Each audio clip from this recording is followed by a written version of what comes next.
जय हिंद दोस्तों, स्वागत आपका माँ गिरजा कोचिंग में। आज हम लोग पढ़ेंगे यूरोप में राष्ट्रवाद से रिलेटेड जितने भी most important VVI objective question जो होते हैं ना, उन सभी क्वेश्चन के बारे में हम लोग चर्चा करेंगे। इस यहाँ से आपको मैट्रिक बोर्ड में जो है ना सबसे ज्यादा क्वेश्चन किसी भी बोर्ड में पूछे जाते हैं। आइए देखते हैं इसका सबसे पहला क्वेश्चन क्या है। इटली तथा जर्मनी वर्तमान में किस महादेश के अंतर्गत आते हैं?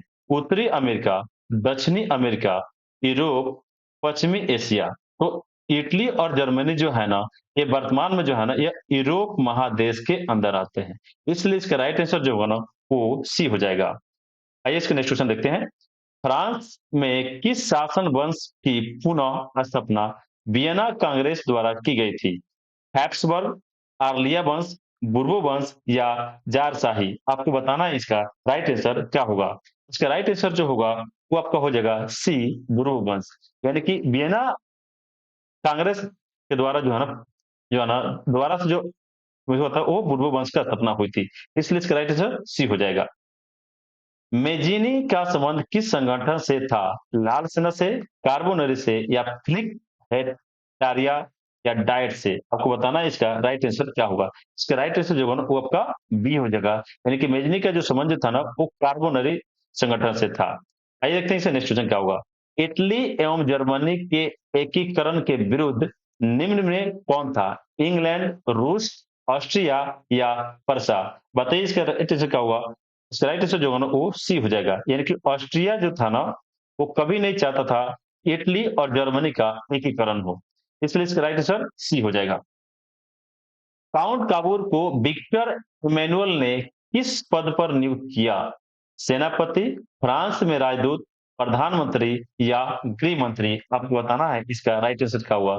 तो काउंट काबूर जो था ना वो विक्टर इमैनुअल को प्रधानमंत्री के रूप में वो नियुक्त किया था। इसलिए इसका राइट आंसर सी हो जाएगा।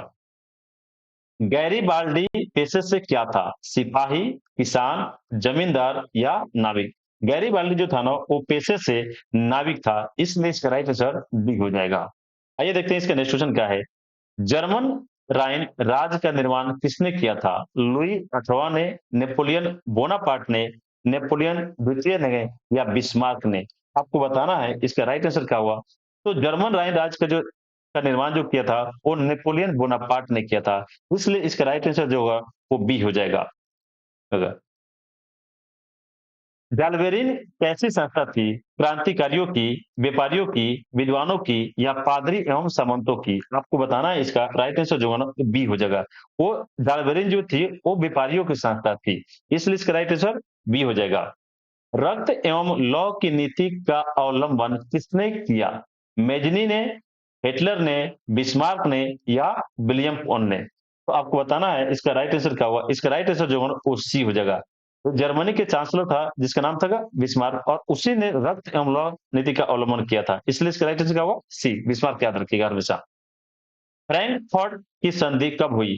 1864 ईस्वी में, 1866 ईस्वी में, 1870 ईस्वी में या 1871 ईस्वी में। आपको बताना इसका राइट आंसर क्या होगा। इसका राइट आंसर डी हो जाएगा। 1871 में। आपसे जब भी कोई पूछेगा फ्रैंकफर्ट की संधि कब हुई थी, तो 1871 ईस्वी में हुई थी।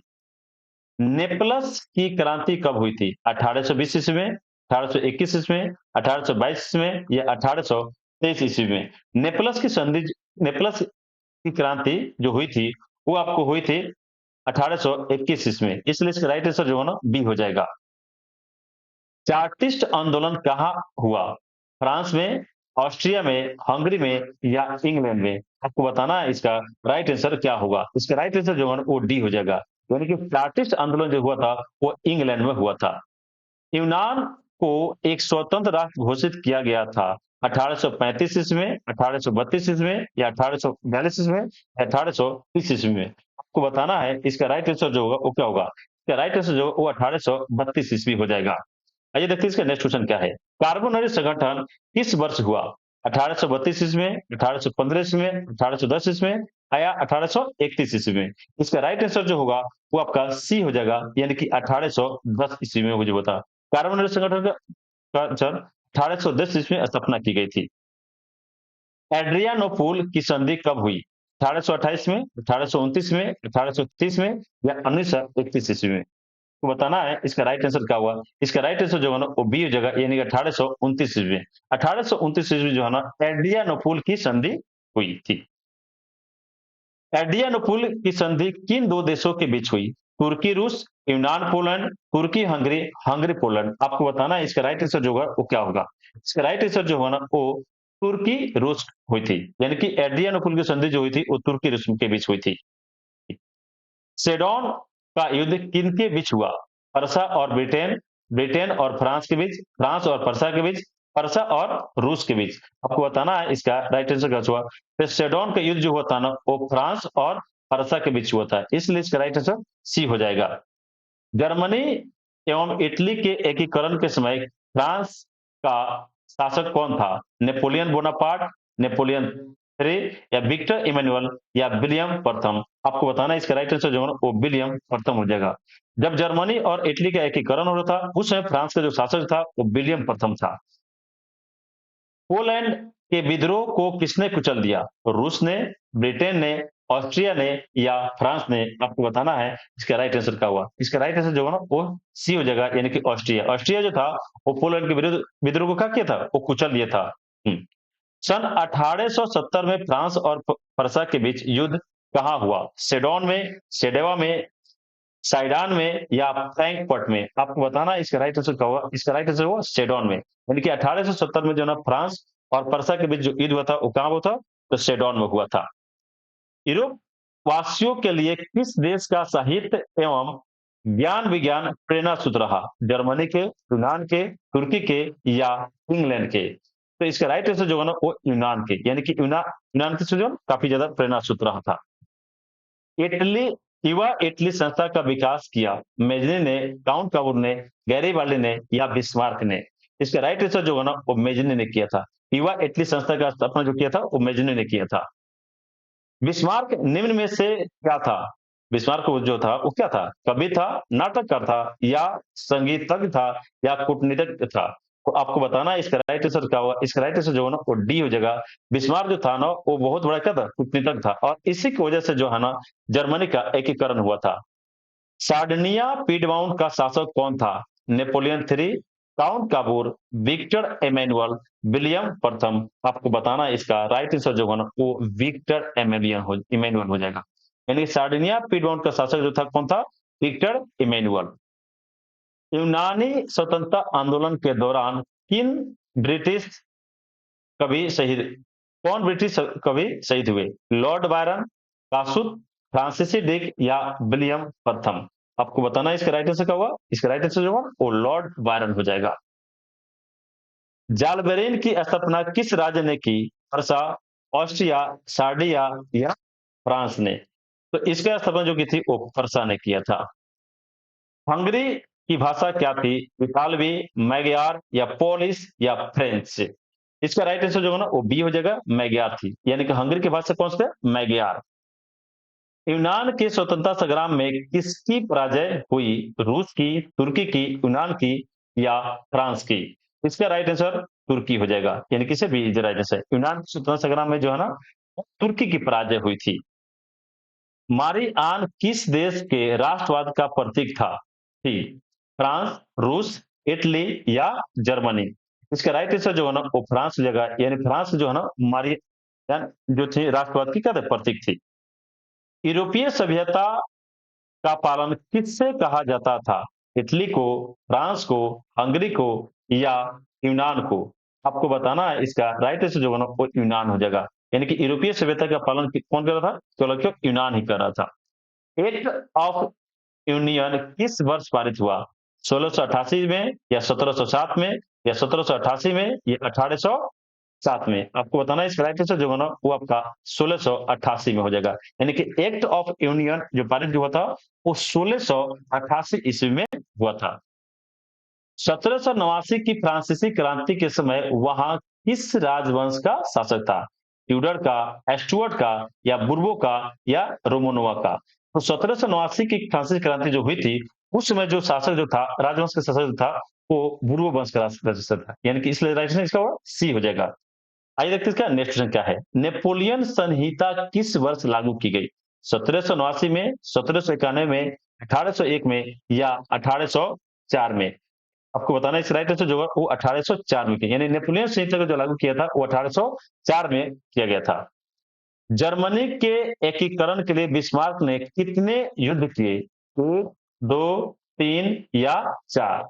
इसका जो होगा ना वो 4 हो जाएगा, यानी बिस्मार्क जो थे ना जर्मनी के एकीकरण के लिए उसने कुल जो है ना 3 युद्ध किए थे, यानी कि इसलिए इसका राइट आंसर सी हो जाएगा। वियना कांग्रेस में कौन राष्ट्र सम्मिलित नहीं था? ब्रिटेन, रूस, फ्रांस या जर्मनी? वियना कांग्रेस रेस में कौन राष्ट्र सम्मिलित नहीं था? तो वह जर्मनी था, जर्मनी था वो शामिल नहीं था। वियना कांग्रेस में पवित्र संघ की योजना किसने प्रस्तुत की? रूस ने, ब्रिटेन ने, फ्रांस ने या ऑस्ट्रिया ने? इसका राइट आंसर जो हुआ ना वो रूस हो जाएगा। वियना कांग्रेस में पवित्र संघ की योजना जो बनाई थी वो रूस ने बनाई थी। यंग इटली के संस्थापक कौन थे? जियोवर्टी, काबूर, मेजनी या गैरीबाल्डी? इसका राइट आंसर जो होगा ना वो मेजनी हो जाएगा। मेजनी जो था वो यंग इटली के संस्थापक था। फ्रांस के किस राजा ने कहा था अंग्रेजी राजा की भांति कि शासन करने की अपेक्षा लकड़ी काटना अधिक पसंद करूंगा? लुई 16वां ने, नेपोलियन तृतीय ने या लुई नेपोलियन ने या चार्ल्स दसम ने? इसका राइट आंसर जो होगा ना वो आपका डी हो जाएगा, यानी कि चार्ल्स दसम जो था उसी ने कहा था कि अंग्रेजी राजा के भांति शासन करने की अपेक्षा लकड़ी काटना अधिक पसंद करेगा। आइए नेक्स्ट, परसा का शासक कौन था? Napoleon Bonaparte, Napoleon three, Victor Emmanuel या विलियम प्रथम? आपको बताना है इसका राइट आंसर क्या हुआ। इसका राइट आंसर जो होगा ना वो विलियम प्रथम। विलियम प्रथम जो था परसा का शासक था। यूरोप का मरीज किसे कहा जाता था? रूस को, जर्मनी को, तुर्की को या यूनान को? इसका राइट आंसर आपको बताना है। इसका राइट आंसर जो है ना वो तुर्की, यानी तुर्की को जो है ना यूरोप का मरीज कहा जाता था। नेपोलियन ने जर्मनी में किस संघ की स्थापना की?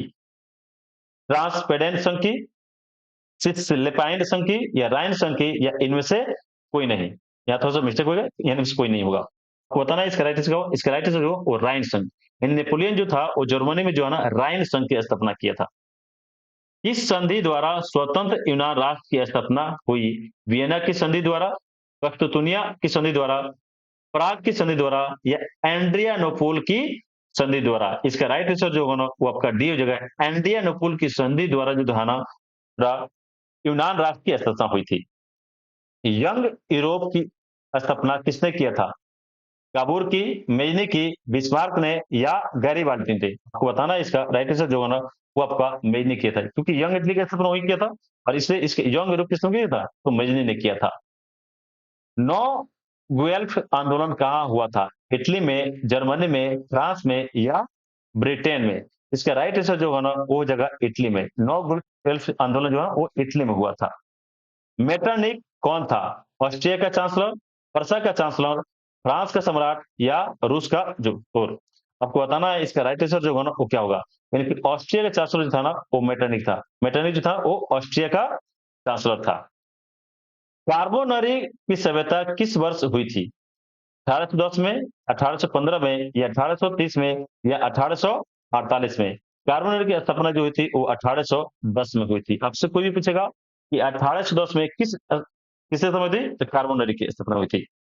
1830 की क्रांति के बाद फ्रांस में किस प्रकार का शासन स्थापित हुआ? निरंकुश राजतंत्र, संघीय शासन व्यवस्था, गणराज्य या संवैधानिक राजतंत्र? ये जो हुआ था ये निरंकुश राजतंत्र की स्थापना हुई थी। कब? 1830 के बाद। लाल कुर्ती नामक संस्था का गठन किसने किया था? बिस्मार्क ने, काबूर ने, मेनी ने या गैरीबाल्डी ने? इसका वो गैरीबाल्डी ने, यानी गैरीबाल्डी जो था ना वो लाल कुर्ती नामक संस्था का स्थापना किया था। राष्ट्रवाद की अवधारणा का जन्म किस घटना से माना जाता है? पुनर्जागरण, धर्म सुधार आंदोलन, गौरवपूर्ण क्रांति या फ्रांस की क्रांति? इसकी स्थापना जो मानी जाती है वो पुनर्जागरण से मानी जाती है, इसलिए इसका राइट आंसर ये हो जाएगा। रक्त और लॉ की नीति किसने अपनाई? बिस्मार्क ने, फ्रेडरिक विलियम चतुर्थ ने, विलियम प्रथम ने या गैरीबाल्डी ने? तो रक्त और लॉ की नीति जो अपनाई थी वो बिस्मार्क ने अपनाई थी, इसलिए इसका राइट आंसर जो होगा ना वो आपका ए हो जाएगा। किस युद्ध के बाद जर्मनी का एकीकरण पूरा हुआ? क्रीमिया का युद्ध, सेडाओ का युद्ध, परसा डेनमार्क युद्ध या सेडान का युद्ध? इसका राइट आंसर जो वो सेडान, यानी सेडान के युद्ध के बाद जो था वो जर्मनी का एकीकरण हुआ था। दोस्तों अगर वीडियो अगर आपको अच्छी लगी, वीडियो को लाइक करें, शेयर करें और सब्सक्राइब